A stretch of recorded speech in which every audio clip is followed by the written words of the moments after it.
Ahora sí. Bienvenidos y gracias por acompañarnos hoy en la conferencia virtual global de la Fundación Marfan. Yo soy Kathleen Bolton y trabajo con la Fundación Marfan por casi 3 años. Estamos súper felices que estén con nosotros hoy. Hoy nos acompaña Dr. Juan Pablo Humana para hablar sobre las opciones en cirugía aórtica en las condiciones del tejido conectivo como síndrome de Marfan, Loeys-Dietz, VEDS y Stickler. Sabemos que la posibilidad de una cirugía puede generar muchas preguntas y inquietudes, por lo que esperamos que esta sesión les ayuda a comprender mejor las opciones disponibles y cuándo pueden ser necesarias. Antes de comenzar, queremos informarles que esta presentación incluye fotografías reales tomadas durante cirugías. Algunas personas pueden encontrarlas sensibles o incómodas de ver.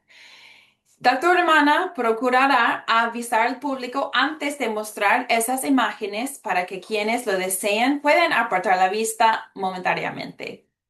Al final, al finalizar, la presentación, tendremos tiempo para una sesión de preguntas y respuestas. Así que le invitamos a escribir sus preguntas en el chat o en la cajita abajito que dice QIA. Ahora, demos una cálida bienvenida al doctor Juan Pablo Humana.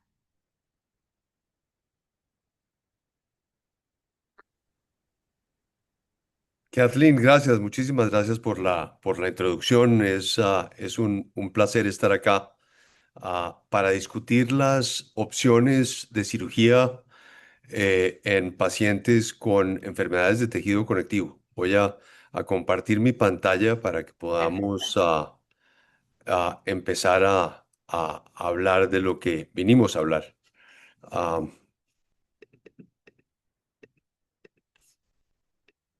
Perdón un momento. Ok, el título de la conferencia, como dijo Kathleen, es cirugía aórtica en enfermedades de tejido conectivo, cuándo, cómo y dónde.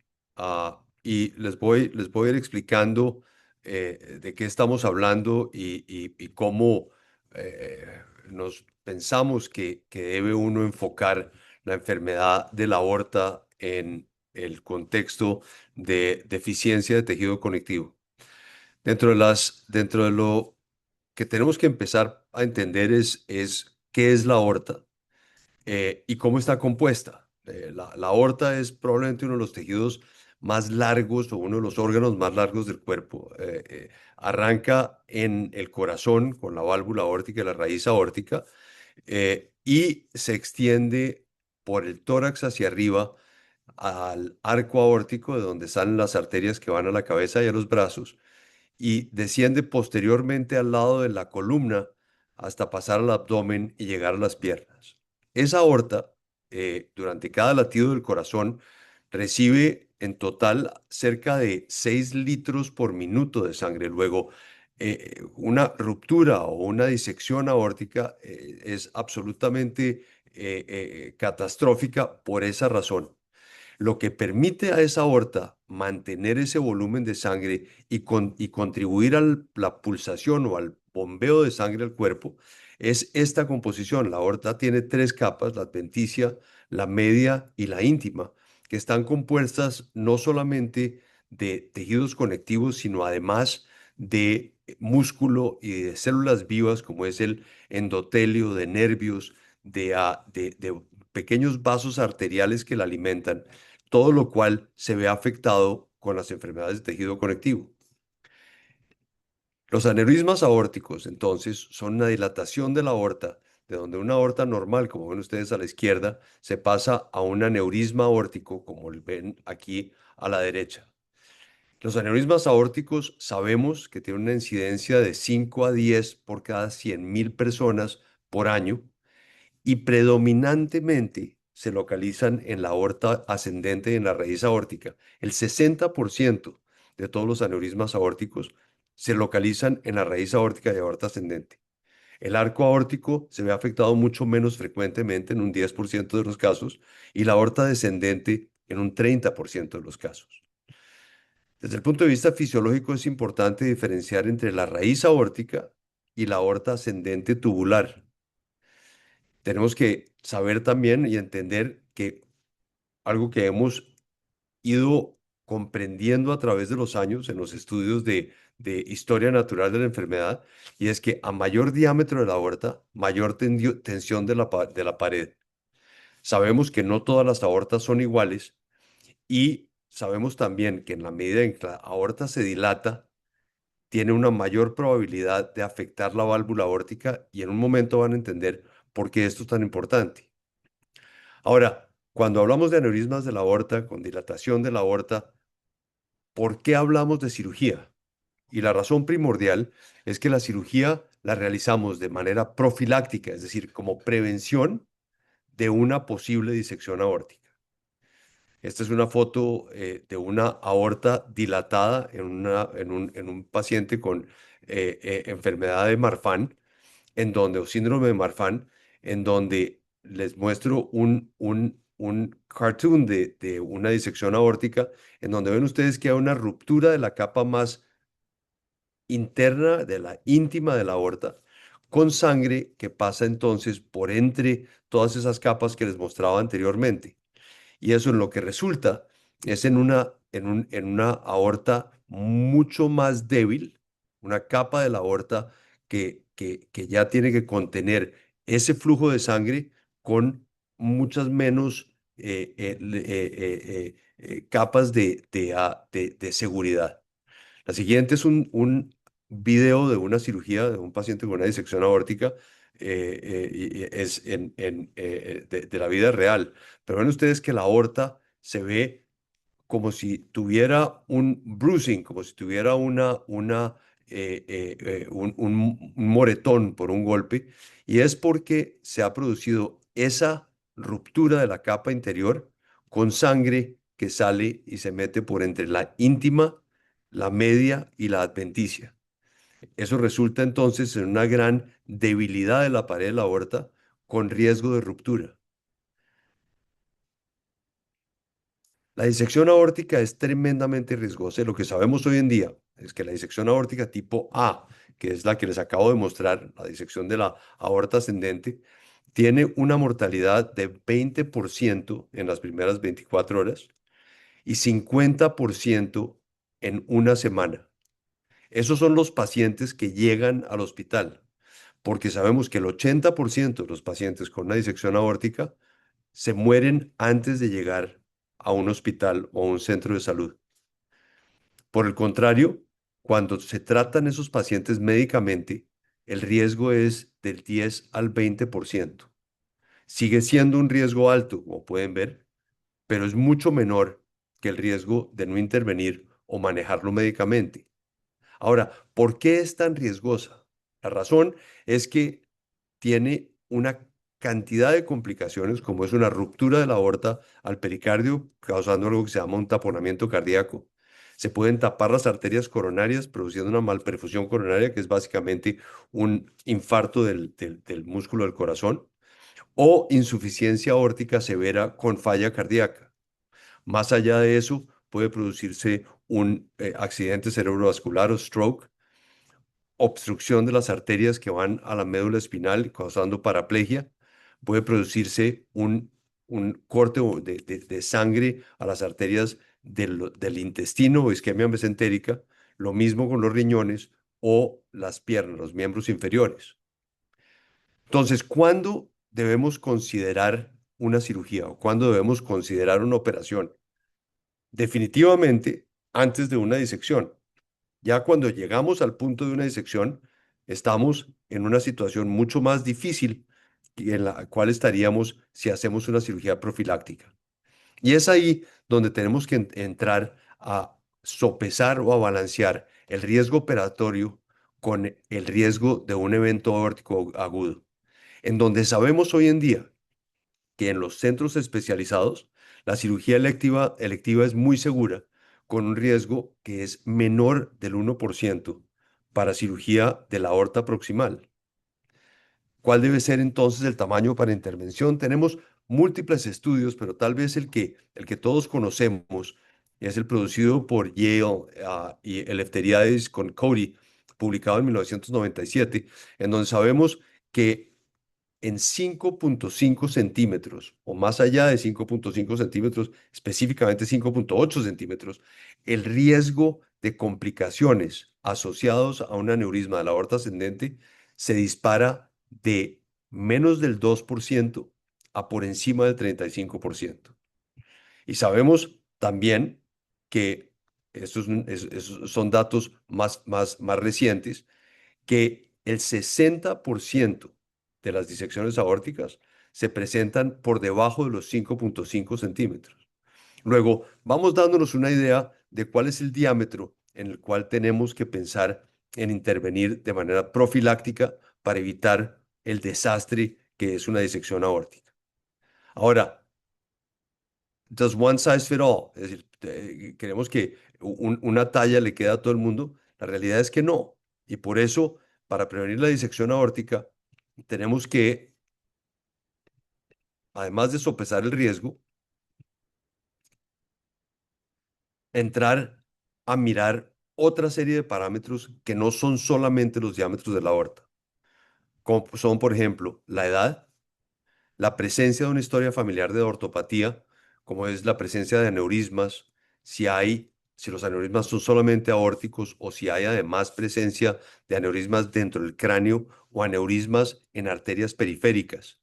Si hay una historia familiar de disección y ruptura, y en un momento vamos a mirar qué grados de consanguinidad son importantes, y si hay una historia familiar de muerte súbita. Todos ellos son factores que nos hacen pensar que estamos en presencia de un riesgo mayor. Y por supuesto, si hay un diagnóstico genético. Ahora, ¿por qué es importante la edad?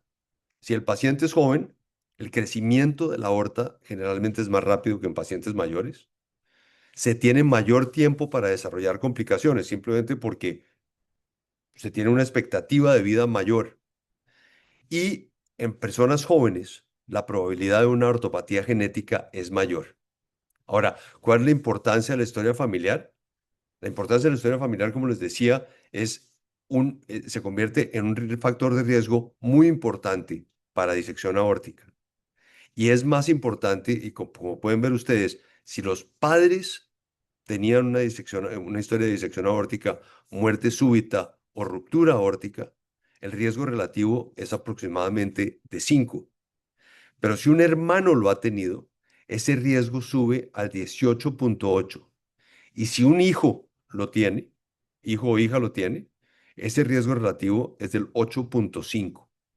Luego, la historia familiar es fundamental, pero además es muy importante entender quién en la familia lo tuvo.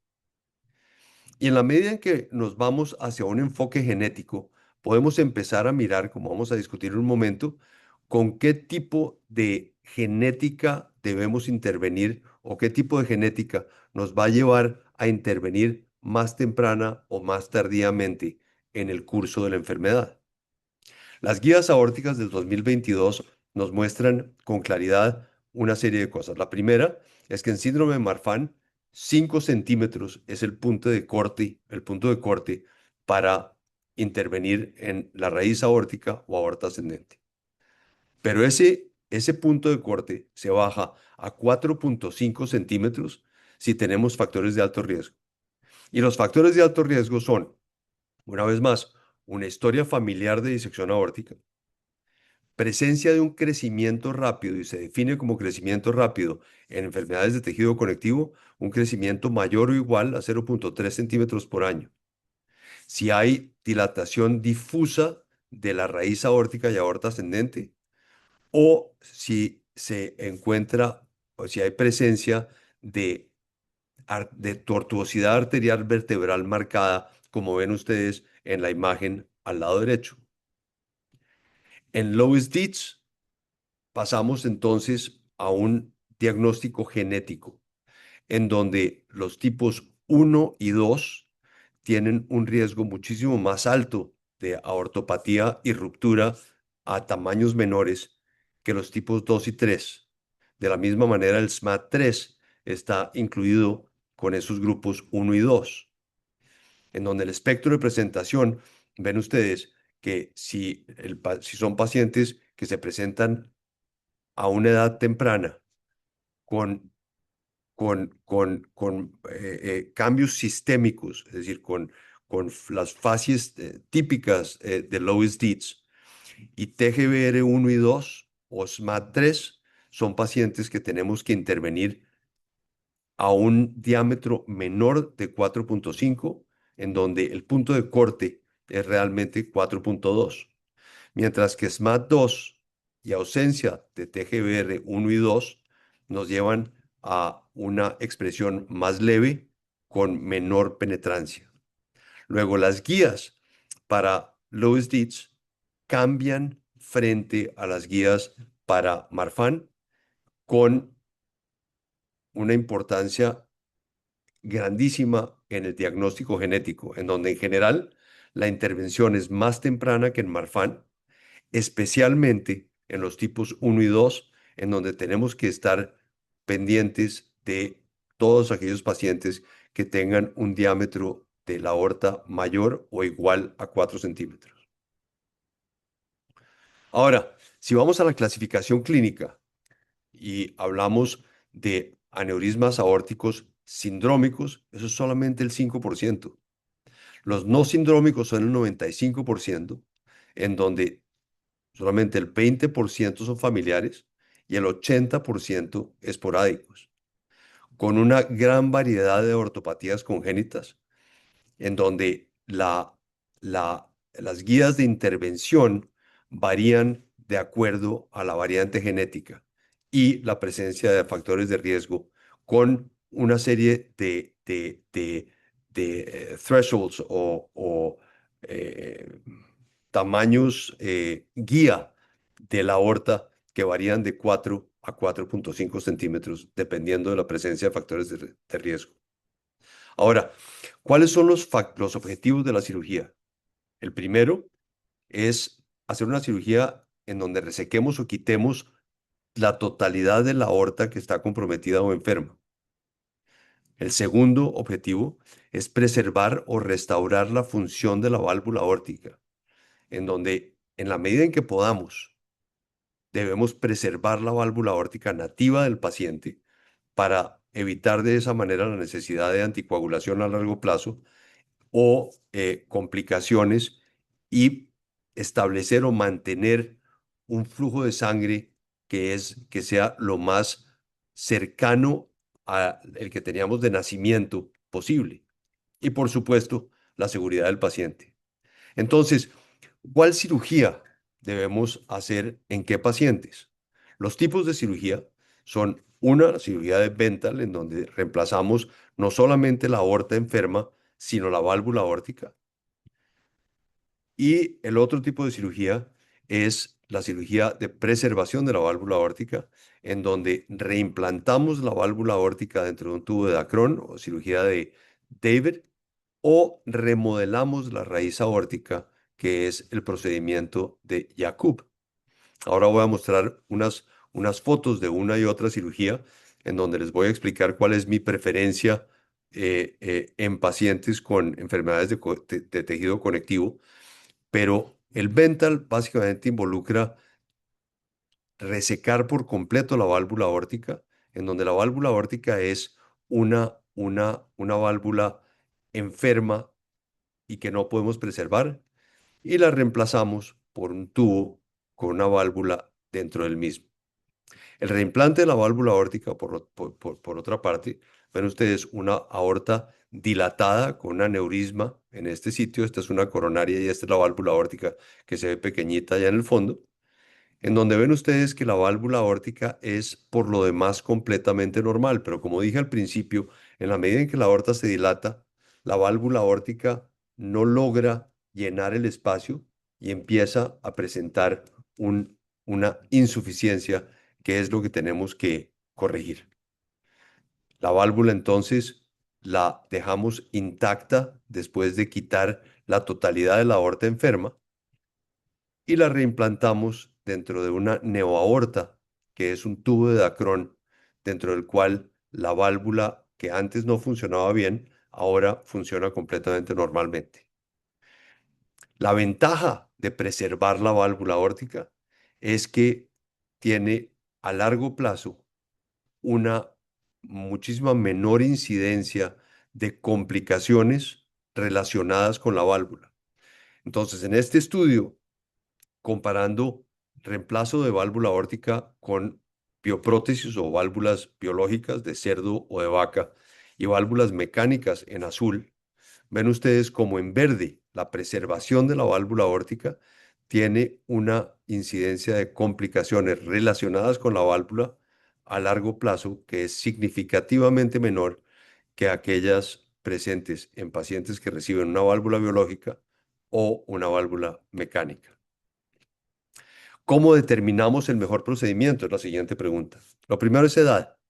En pacientes jóvenes, la preferencia es preservar la válvula aórtica. Y cuando digo pacientes jóvenes, realmente un paciente joven hoy en día es cualquier persona por debajo de 65 años.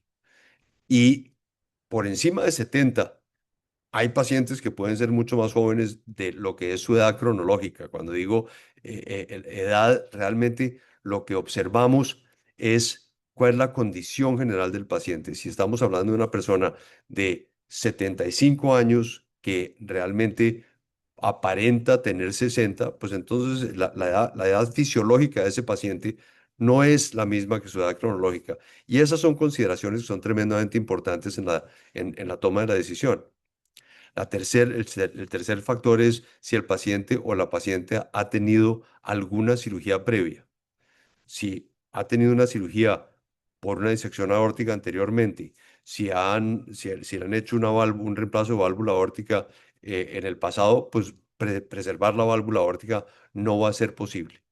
Y por último, si hay una necesidad o no de realizar otros procedimientos, pues eso aumenta la complejidad de la cirugía. Y por último, por supuesto, ¿cuál es la calidad de la válvula aórtica? Si la válvula aórtica no es intrínsecamente normal, preservarla no va a ser una buena idea porque no va a durar los años que tiene el paciente por delante. Por el contrario, si la válvula aórtica es estructuralmente normal, vamos a garantizar que el paciente vamos a restaurarle su expectativa de vida y vamos a mejorar la condición hemodinámica o de funcionamiento del corazón. Es muy importante, y es la razón por la que los directivos del Marfan Foundation me invitaron aquí hoy, tener o ponerse en manos de un equipo multidisciplinario para el manejo de cualquier condición aórtica en presencia de una enfermedad de tejido conectivo, en donde el paciente esté en el centro de todo un equipo de geneticistas, cirujanos aórticos, imagenólogos, cuidado intensivo cardíaco, anestesia cardiovascular y cardiología, todos trabajando en torno al paciente con aortopatía. Sabemos hoy en día que la presencia de un equipo multidisciplinario hace que los resultados de la cirugía y la toma de decisiones sea significativamente mejor a largo plazo. Ahora, se pueden estar preguntando qué más debemos saber cuando hablamos de enfermedades de la aorta en presencia de enfermedades de tejido conectivo. Lo primero es que el tamaño de la aorta normal es, puede llegar hasta 40 milímetros, pero como dijimos anteriormente, por encima de 40 milímetros tenemos que empezar a monitorizar y hacer un seguimiento, un programa de surveillance o de monitoreo de la aorta que incluya inicialmente imágenes cada 6 meses, posteriormente cada año y en presencia de una aorta totalmente estable se puede continuar anualmente. ¿Cómo crece la aorta normalmente? Tenemos múltiples estudios que muestran que la aorta realmente crece muy despacio y el crecimiento se da en décadas. Pero como dijimos al principio, las aortas más dilatadas tienen mayor tensión sobre la pared y por lo tanto una tendencia a crecer más rápidamente. Otra pregunta que surge frecuentemente es si la aorta tiene relación con el tamaño de la persona o del paciente. Y la respuesta es sí. En este estudio realizado en Nueva York y publicado en 2016, ven ustedes que los pacientes entre mayor la estatura y mayor la superficie corporal, es mayor el tamaño de la raíz aórtica. Luego, un paciente, un jugador como Wemby de los San Antonio Spurs, muy probablemente va a tener una raíz aórtica que es normal en 40 milímetros, aunque tenemos que monitorizarlo, porque cuando uno mira a Wemby, tiene que pensar inmediatamente en algún defecto de tejido conectivo. Eh, la baja estatura es lo mismo. Entonces, en pacientes de baja estatura, frecuentemente las medidas absolutas de diámetro no son suficientes y debemos entonces recurrir a dimensionar o a indexar las dimensiones aórticas. Y por último, entender que la dilatación de la raíz aórtica es peor que la dilatación de la aorta ascendente. Luego tenemos que estar más conscientes y ser un poco más estrictos en el seguimiento de dilataciones de raíz aórtica para operar más tempranamente que en dilatación de la porción tubular de la aorta ascendente. Y por último, prolapso de la válvula mitral con presencia de insuficiencia de la válvula mitral aumentan el volumen de sangre dentro del ventrículo y por lo tanto aumentan el, el impulso sistólico, el impulso sobre la aorta durante la contracción del corazón, lo cual puede llevar a presencia de disecciones más tempranamente, lo cual requiere monitoreo vitalicio, como habíamos dicho. Entonces, ¿cuáles son los mensajes para llevar a caso? Lo primero es que el objetivo de lo que hacemos es prevenir la disección aórtica. Sabemos que la cirugía electiva es segura y predecible, sobre todo cuando se realiza en centros aórticos de referencia, y que necesitamos establecer un protocolo de monitoreo vitalicio para evitar complicaciones, no solamente antes de la cirugía, sino muy importantemente después de la cirugía, para asegurarnos de que cualquier presencia de una complicación en la aorta distal a donde operamos sea intervenida tempranamente y de la manera más eficiente posible. Muchas gracias.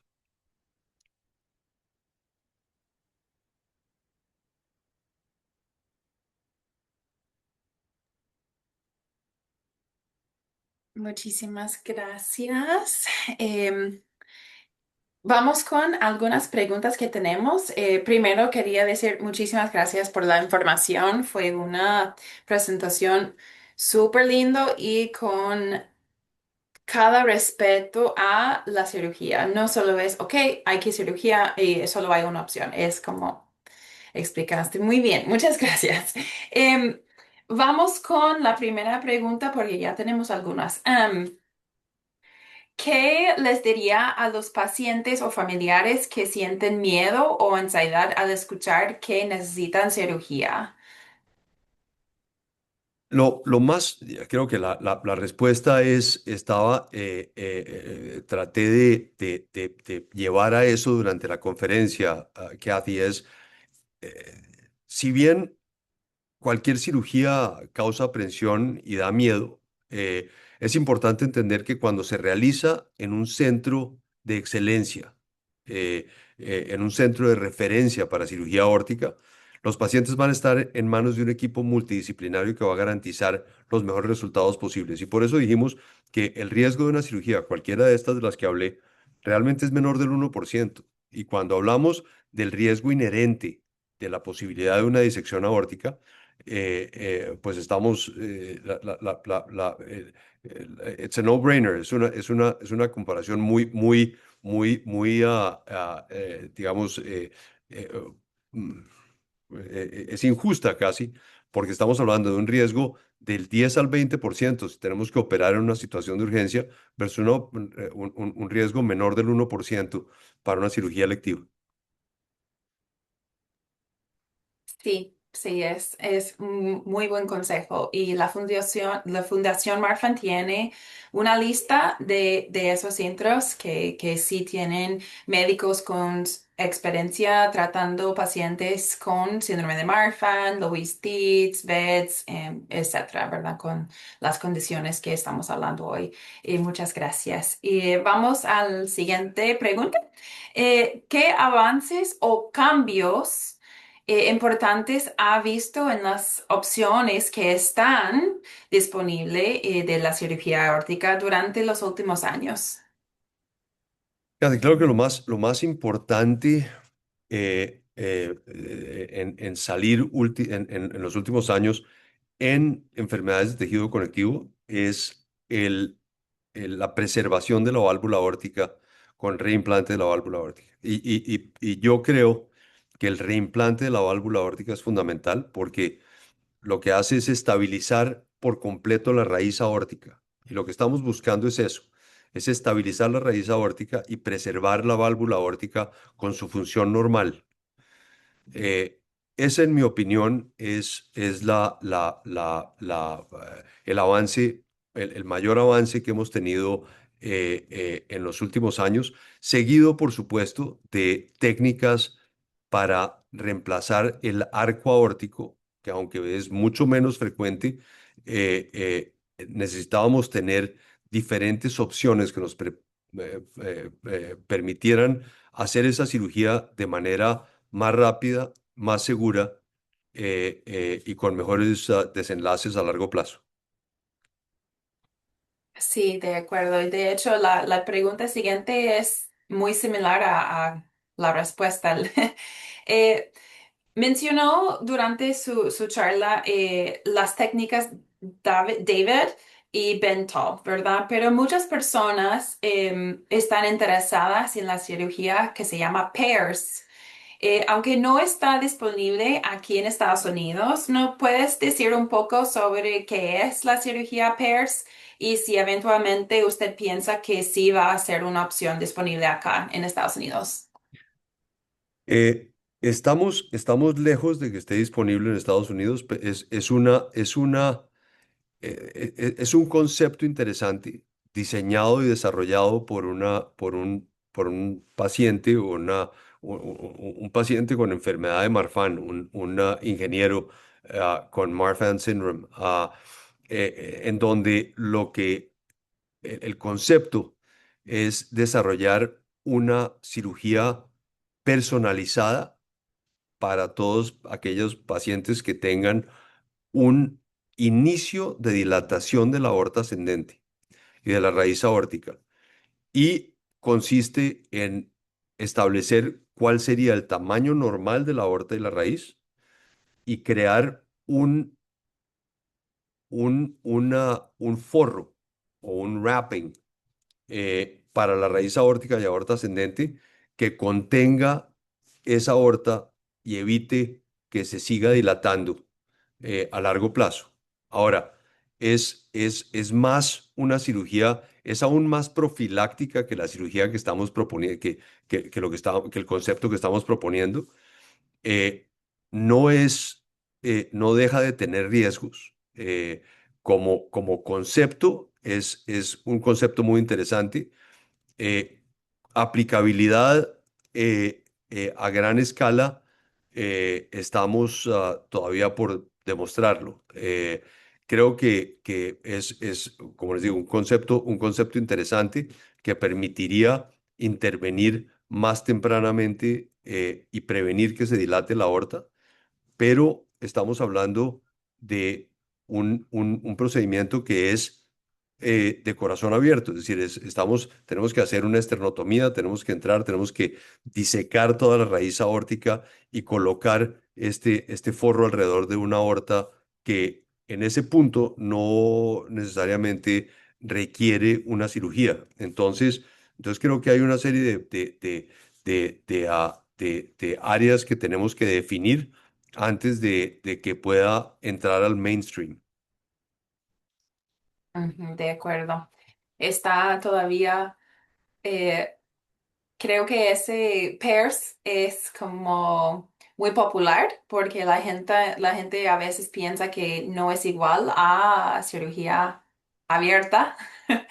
Pero sí es y todavía tiene riesgo y todavía sí, ¿verdad? Entonces, mucha gente nos escriba en el centro de recursos, de hecho, preguntando sobre esa cirugía. Entonces, muchas gracias por explicar qué es y que todavía aquí en Estados Unidos estamos muy lejos de la aprobación del FDA porque falta mucho de pruebas de más allá, ¿verdad? Porque todavía es muy nuevo y no sabemos qué va a pasar con los pacientes, por ejemplo, en 20 años, en 30 años, porque no hay pacientes que han tenido esa cirugía hace 20 años. Claro, Entonces, y el problema es que si llega, si falla, ujú, la operación ya no se convierte en una primera cirugía, sino en una reoperación, sí, en donde el riesgo ya es mayor. Entonces, otra vez, todo hay que ponerlo en una balanza y decidir cuál es el riesgo actual en un centro de referencia aórtico de una cirugía de raíz aórtica es menos del 1%. Eh, eh, creo que eso resume todo. sí. No, no puede mejorar menos que 1%. Así es, yo creo que sí. Es un porcentaje impresionante, de verdad. Em, Si alguien más tiene preguntas, por favor escríbanos.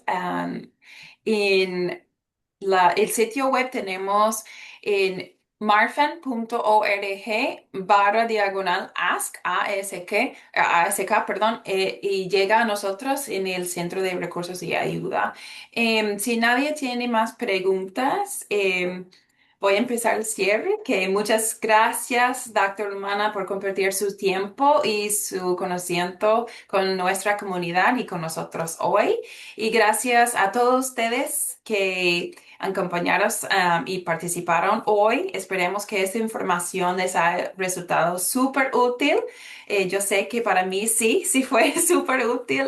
Aprendí mucho. Muchísimas gracias y que tengan una excelente tarde y hay más opciones de sesiones en español hoy y mañana y ojalá ustedes pueden venir y hablar más sobre síndromes del tejido conectivo. Muchas gracias. Gracias, Chao. Katy. Chao.